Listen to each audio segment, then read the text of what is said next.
Hindi na lang sa BGC, sa Taguig, may imbakan ng tubig na pangontra sa baha. Sa isang bahaing barangay sa Quezon City, gumawa ng bersyon niyan na itinago naman sa ilalim ng isang basketball court. Nakatutok si Jonathan Andal.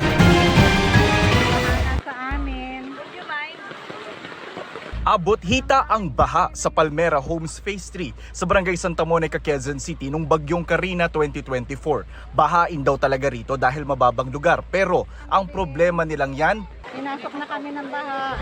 tutulungang solusyonan ng nasa ilalim ng basketball court na ito.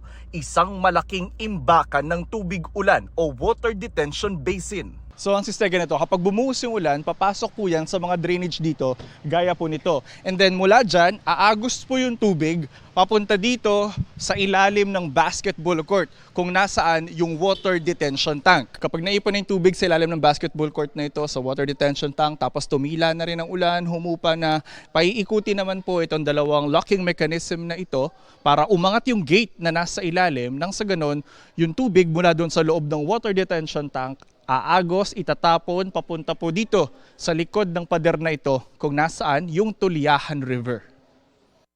4 na metro ang lalim ng catch basin. Kasya ang 1,700 cubic meters ng tubig o lagpas kalahati ng Olympic-sized swimming pool. Itong detention basin na nilagay natin is actually will be operated by gravity only. So wala siyang pump. So nasa higher level siya.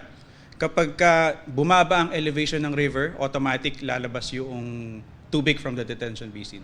Pareho ang konsepto nito sa iniulat namin noon na water detention tank ng BGC o Bonifacio Global City sa Taguig na pangontra rin sa baha dahil kaya nitong sumalo ng 8 Olympic-sized pool na dami ng ulan bago pakawalan sa Pasig River. Sabi noon sa akin ni Noy DPWH Secretary Manny Bonoan, plano ng DPWH na gayahin ito sa iba't ibang lugar sa bansa. Ngayon, may kahalintulad na rin ito sa Quezon City na isang taong ginawa at ginastosan ng 45 million pesos. Hindi po ito DPWH implemented project. It's solely implemented by the Quezon City government. Naisip namin to kasi instead of having separate projects, baka mas feasible at practical na pagsamahin as much as possible since yung land naman at location ay government property, so practical siya for us.